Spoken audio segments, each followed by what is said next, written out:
Do you like Anne Hathaway? No, she's the worst. Okay, can you tell me any reason why? But when I was 8, she broke all 10 of my fingers right before my piano recital. You've never met Anne Hathaway in person, right? Correct. So why do you hate her? We all love talented actresses who express their views in front of the masses boldly, right? Many find this quality quite attractive as well. But with Anne Hathaway, the case is the opposite. She is considered rude, unlikable, and despicable by many fans. Even many of the people from the industry hate her. Why do you think that is the case? For a solid decade, she was Hollywood's darling. So how did she go from America's sweetheart to the target of the infamous Hatha hate? Was it her polished persona, her big night at the Oscars, or maybe her progressive political views? In today's video, we are exploring the roots of this love-hate relationship with her fans, from her early life as a theater kid to her rise in Hollywood and the controversies that followed.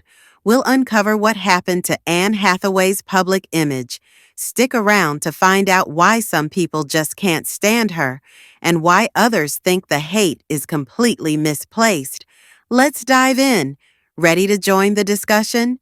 Subscribe for more deep dives into Hollywood's biggest stories, and don't forget to share your take on Anne Hathaway in the comments below. She was born on November 12, 1982, in Brooklyn, New York City. Her father, Gerald, worked as a labor attorney, while her mother, Kate, née Macaulay, was a former actress. Hathaway's maternal grandfather, Joe Macaulay, was a notable radio personality for WIP-AM in Philadelphia. As noted by the Daily Telegraph, she was named after Shakespeare's wife. Hathaway has two brothers, Michael, who is older, and Thomas, her younger sibling. When she was 6 years old, her family relocated to Millburn, New Jersey, where she grew up. At a young age, Hathaway performed in productions at the Paper Mill Playhouse. Her passion for the stage was ignited at the age of 8 when she saw her mother portray Fantine in the national tour of Les Miserables. Although Hathaway became fascinated with acting, her parents were initially hesitant to let her pursue it. Eventually, Kate stepped away from acting to focus on raising Hathaway and her siblings. Hathaway was raised in a Roman Catholic household with strong values and once aspired to become a nun. However, acting remained her primary passion. Her relationship with Catholicism changed at age 15 upon discovering her older brother was gay. This led her family to leave the Catholic Church, join the Episcopal Church for its more inclusive stance, and later leave organized religion altogether. In 2009, Hathaway described her spiritual beliefs as a work in progress. She attended Brooklyn Heights Montessori School and Wyoming Elementary School before graduating from Millburn High School, where she played soccer and participated in various school plays, including Once Upon a Mattress, in which she played Winifred. She later performed in Jane Eyre and Gigi at the Paper Mill Playhouse. In 1993, Hathaway joined the American Academy of Dramatic Arts and became the first teenager to join the Barrow Group Theater Company's acting program. She initially studied English and political science at Vassar College in Poughkeepsie, New York, but later transferred to New York University's Gallatin School of Individualized Study to continue her education. Anne Hathaway's career took off in 2001 when she starred in Disney's comedy The Princess Diaries, based on Meg Cabot's novel. In the film, Hathaway played Mia Thermopolis, an awkward teenager who discovers she is the heir to the throne of the fictional kingdom of Genovia. Hathaway secured the role during a flight layover en route to New Zealand.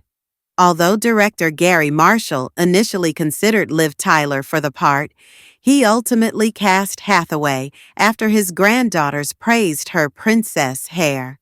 The film was a significant commercial success, grossing $165 million globally. Hathaway's performance was widely praised.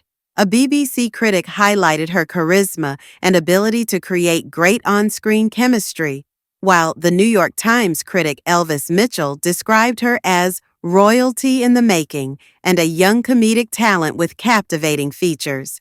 Her portrayal earned her a nomination for the MTV Movie Award for Best Breakthrough Female Performance.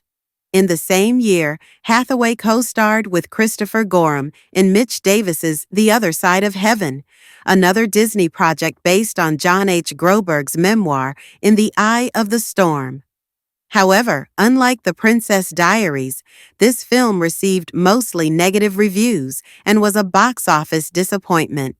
According to some article, Richard Lawson described Hathaway as the epitome of the bad kind of theater kid.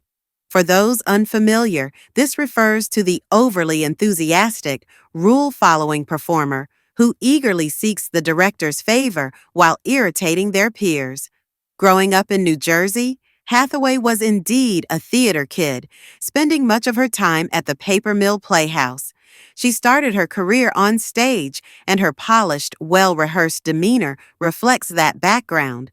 But does this make her the so-called bad kind of theater kid? Is the criticism rooted in her seeming lack of authenticity? The 2011 Oscars were a turning point for Anne Hathaway's public image. Co-hosting with an unenthusiastic James Franco, her exuberant energy came across as overly theatrical. In just a few hours, Hathaway went from an acclaimed indie darling to a perceived stereotype of the inauthentic theater kid. Her enthusiasm, singing, dancing, and an all-in performance was seen as trying too hard. This, for many, marked the rise of the so-called Hatha-haters. What made it so surprising was her prior 3 years in the spotlight. Hathaway had been viewed sympathetically after surviving a breakup with an infamous Italian con man. She was widely adored, perhaps overly so. Yet for some, the Oscars were a breaking point.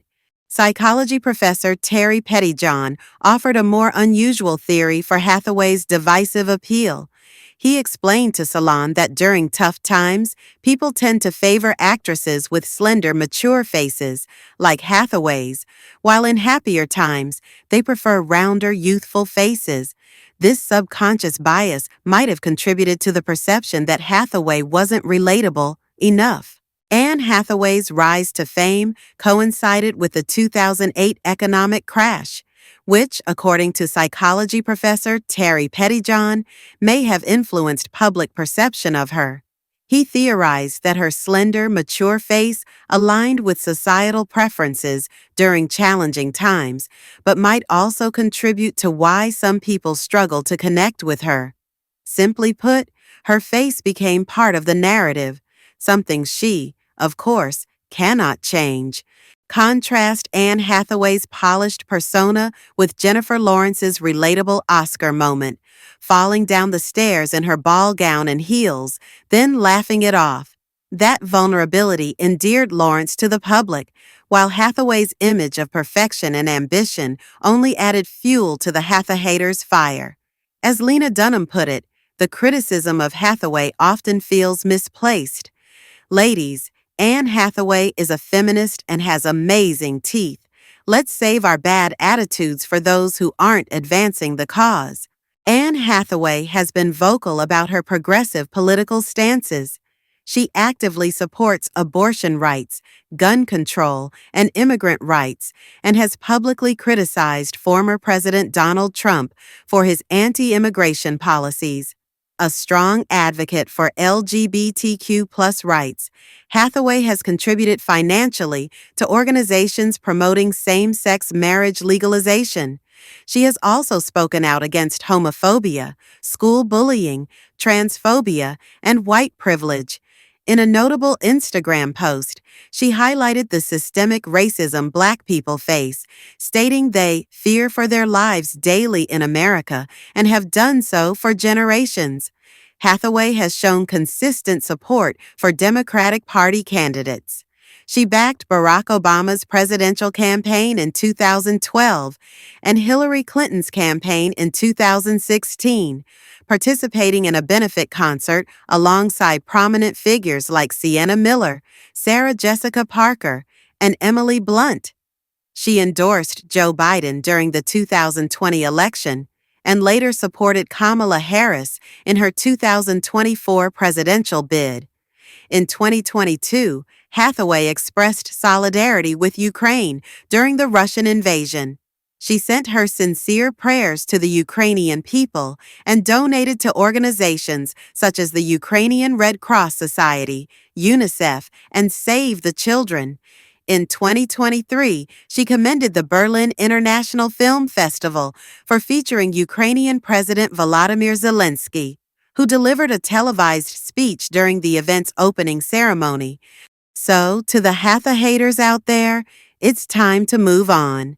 Anne Hathaway doesn't deserve the claws. She's talented, ambitious, and undeniably human. Thanks for tuning in. Don't forget to subscribe to our channel for more content like this, and share your thoughts about Anne Hathaway in the comments below.